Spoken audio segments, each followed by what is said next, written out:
हत्या और रेप के आरोप में रोहतक की सुनारिया जेल में उम्र कैद की सजा काट रहा डेरा सच्चा सौदा का प्रमुख गुरमीत राम रहीम एक बार फिर जेल से बाहर आ गया है। उसे 21 दिन की फरलो मिल गई है। गुरमीत राम रहीम के जेल से बाहर आने के बाद उसे एक बार फिर उत्तर प्रदेश के बागपत के बन्नावा आश्रम में ले जाएगा। लेकिन इस बार गुरमीत राम रहीम को हर बार पैरोल या फरलो दिए जाने की टाइमिंग को लेकर सवाल खड़े हो गए हैं। नमस्कार, मैं हूं देवेश यादव और आप देख रहे हैं टीवी 9। दरअसल गुरमीत राम रहीम मूल रूप से राजस्थान के श्री गंगानगर के गुरसर मोड़िया गांव का रहने वाला है। हरियाणा और पंजाब की सीमा से लगते राजस्थान के कई जिलों में गुरमीत राम रहीम का काफी आधार माना जाता है। राजस्थान के श्री गंगानगर, हनुमानगढ़, चुरू समेत कई जिलों में गुरमीत राम रहीम का खासा प्रभाव भी है। राजस्थान के तकरीबन हर जिले में डेरा सच्चा सौदा के आश्रम मौजूद हैं। यहाँ बड़ी संख्या में उसके अनुयायी इन आश्रमों से जुड़े हुए हैं। गुरमीत राम रहीम 25 अगस्त 2017 से जेल में सजा काट रहा है। उसे पहली बार 24 अक्टूबर 2020 को 24 घंटे के लिए पैरोल दी गई थी। 21 मई 2021 को बीमार मां से मिलने गुरमीत राम रहीम को एक बार फिर कस्टडी पैरोल मिली थी। इसके बाद 7 फरवरी 2022 में गुरमीत राम रहीम को 21 दिन की फरलो मिली। इसके बाद 17 जून 2022 को 30 दिन की पैरोल पर गुरमीत राम रहीम एक बार फिर जेल से बाहर आया। फिर 15 अक्टूबर 2022 को उसे 40 दिन की पैरोल दी गई थी।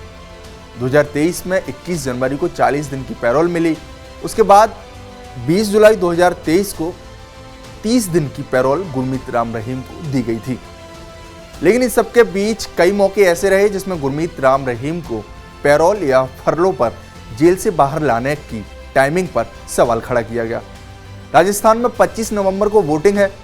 वोटिंग से 4 दिन पहले गुरमीत राम रहीम को एक बार फिर फरलो मिली है।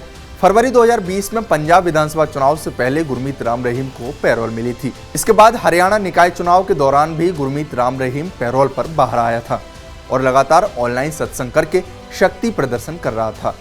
इस दौरान कई सरपंचों और नगर निगमों के अलग अलग पदों के उम्मीदवार उसके सत्संगों में नतमस्तक होते हुए दिखाई दिए।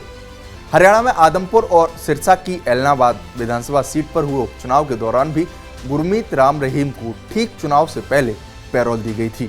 37 महीने की अपनी सजा के वक्त के दौरान गुरमीत राम रहीम 8वीं बार जेल से पैरोल या फरलो लेकर बाहर आया है। हालांकि गुरमीत राम रहीम को राजस्थान विधानसभा चुनाव से ठीक पहले एक बार फिर जेल से बाहर आने के लिए दी गई फरलो के मामले को लेकर हरियाणा सरकार ने पल्ला झाड़ लिया है। हरियाणा कैबिनेट मंत्री मूलचंद शर्मा ने कहा है कि हमें किसी की पैरोल से चुनाव में फायदा उठाने की जरूरत नहीं है। हम अपने काम के आधार पर लोगों के बीच जाते हैं, इसलिए हमें किसी की कृपा की जरूरत नहीं है। राम रहीम को पैरोल देना न्यायपालिका का प्रशासनिक मामला है। पैरोल के लिए कुछ तय मापदंड है, उसके अनुसार उसे पैरोल दी जाती है। नहीं, इसमें बीजेपी कोई फायदा लेना चाहती। बीजेपी वही फायदा लेना चाहती है जो लोगों के लिए काम, देश के लिए काम किया। हमें फायदा की जरूरत नहीं है, इनकी कृपा की जरूरत नहीं है। देश में और प्रदेश में ऐतिहासिक काम हुए हैं और लोग कहते हैं, सारी दुनिया कहती है। ये अपना नहीं, ये अपने कोर्ट का मामला है। कोर्ट का पैरोल देखना ये न्यायपालिका है, न्यायपालिका खुद करती है। इससे कोई वो लेना न्यायपालिका का फैसला। अप्रूवल तो सरकारी देती है। भाई सरकारी तो कि जो वो देखे न्यायपालिका देनी है नहीं देनी है। और कोई आदमी के रहते तो सरकार उसकी पालना करती, कोर्ट को। वहीं आपको बता दें, जिस पत्रकार रामचंद्र छत्रपति की हत्या के आरोप में गुरमीत राम रहीम जेल में सजा काट रहा है, उनके बेटे अंशुल छत्रपति ने राम रहीम को बार बार पैरोल दिए जाने पर भी सवाल उठाए हैं। साध्वियों की बलात्कारी रामचंद्र छत्रपति और रंजीत सिंह का कातिल गुरमीत राम रहीम एक बार फिर से सलाखों से बाहर आया है। राम रहीम को फरलो मिलना हमारी व्यवस्था पर सवाल उठाता है और ये बेहद दुर्भाग्यपूर्ण है। ये लोकतंत्र के मुंह पर तमाचा है।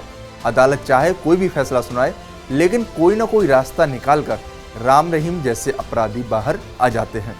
ये बेहद शर्मनाक है। बार बार सरकारी तंत्र ये हवाला देता है कि नियमों के तहत पैरोल दी जा रही है। ऐसे बहुत से अपराधी और कैदी हैं जो सालों से सलाखों के पीछे हैं और उनको एक दिन की भी पैरोल नहीं मिलती।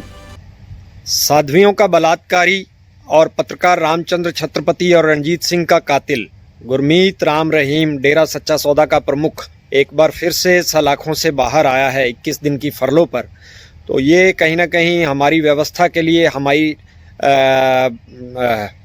दुर्भाग्यपूर्ण है और कहीं ना कहीं ये न्यायिक तंत्र के मुंह पर तमाचा है हमारे सरकारी तंत्र का कि आप जैसे मर्जी आप सज़ा सुनाएं, लेकिन हम कहीं ना कहीं अपने कानूनों में बदलाव करके कोई ना कोई रास्ते निकाल करके एक कातिल को, बलात्कारी को फिर से वीआईपी ट्रीटमेंट देंगे और बाहर की हवा खिलाएंगे। वहीं राम रहीम की जेल से छुट्टी की टाइमिंग को लेकर तमाम विपक्षी पार्टियां भी खुलकर कुछ भी कहने से बच रही हैं।